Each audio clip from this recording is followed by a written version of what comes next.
ईद पर मुस्लिम ममालिकों को खामनेई ने एक बहुत बड़ा न्योता दे दिया है। एक तरफ ईरान के supreme leader Mushtaba Ayatollah Khamenei ने इजराइल को अमेरिका को बहुत बड़ी वार्निंग दे दी है और दूसरी तरफ खामनेई ने मुस्लिम ममालिक देशों के लिए दरवाजे खोल दिए हैं। और अब तब ये सब कुछ सामने आया है जब अब खबर ये भी आ रही है कि अमेरिका अपनी नेवी को बहुत जल्द ईरान से पीछे करने वाला है।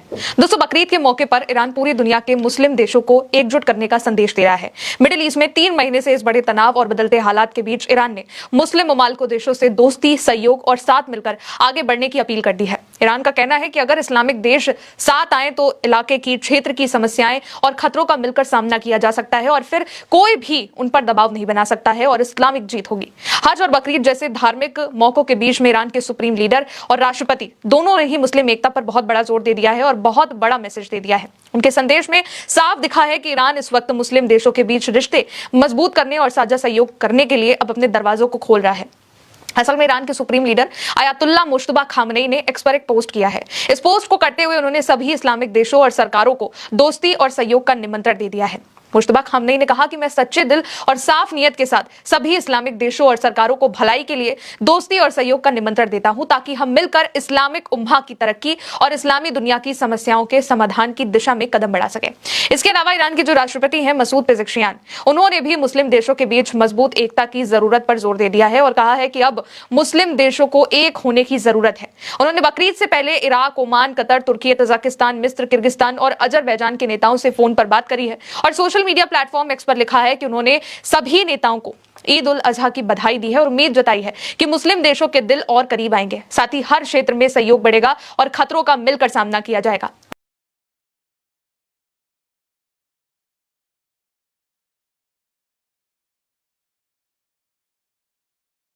करने के बारे में सोच भी नहीं सकती है। इसलिए मसूद पेज़ेश्कियान ने भी मैसेज दिया है कि मुस्लिम एकजुटता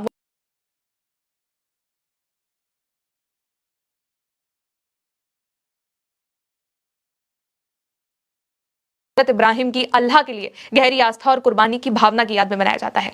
मान्यता है कि हजरत इब्राहिम अपने बेटे हजरत इस्माइल की कुर्बानी देने को तैयार हो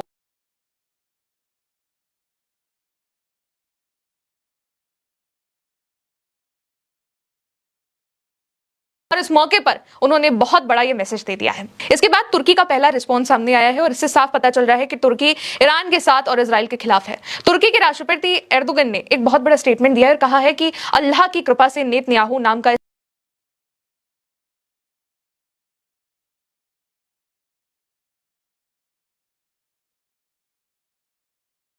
खिलाफ मानी जा रही है, क्योंकि उन्होंने कहा है, साफ तौर पर यह कहा है कि अब मुसलमान बताएंगे कि नेतन्याहू क्या है और नेतन्याहू नाम के तानाशाह को दुनिया भर के मुसलमानों से सबक मिलेगा।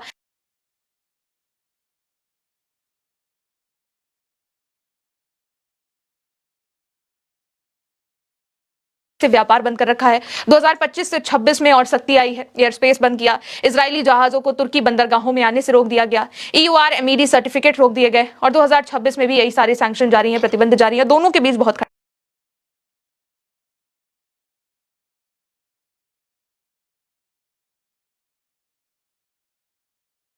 कार्यों के खिलाफ गिरफ्तारी वारंट भी जारी किए हुए हैं और बाकी के जितने भी मुस्लिम देश हैं वो भी इजराइल के खिलाफ हैं।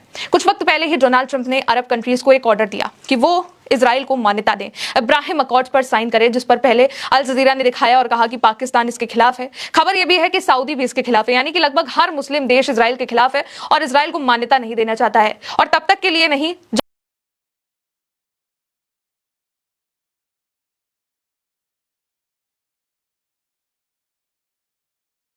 वार्निंग दी। मुश्तबा खामनेई ने इजराइल और अमेरिका पर बहुत बड़ा ये धमकी भरा मैसेज दिया और लंबे चौड़े ट्वीट में उन्होंने इजराइल को कैंसर का ट्यूमर तक बता दिया। खामनेई ने ट्वीट करते हुए लिखा कि लड़खड़ाता हुआ ज़ायोनी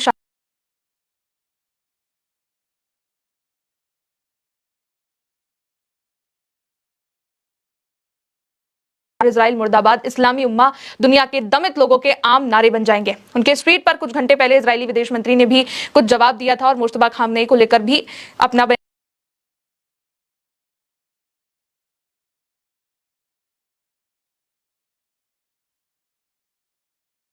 पिता के बयानों को याद करते हुए लिखा था, यानी कि आयतुल्लाह अली खामनेई के उन बयानों को याद करते हुए लिखा था जो उन्होंने इजराइल के खिलाफ लिखे थे। और इसी पर इजराइल ने ये जो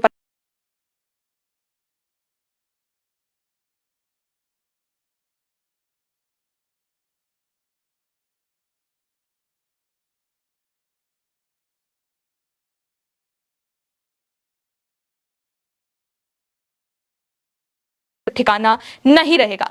खैर, अब एक और जो इसके बाद खबर सामने आ रही है वो और चौंकाने वाली है और ईरान की जीत को बता रही है।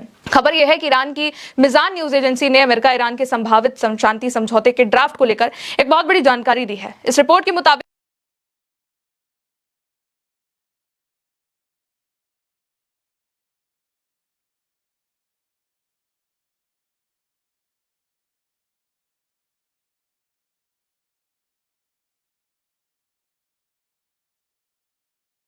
है तो इसे संयुक्त राष्ट्र सुरक्षा परिषद के बाध्यकारी प्रस्ताव के रूप में मंजूरी दी जाएगी। अमेरिका और ईरान के बीच जारी बातचीत में straight of Hormuz, highly enriched uranium, sanctions में राहत और फ्रीज ईरानी संपत्तियों जैसे मुद्दों पर चर्चा चल रही है। लेकिन जो बड़ी खबर है वो ये है कि अब बात ये कही जा रही है कि अमेरिका अब बहुत जल्द खाड़ी से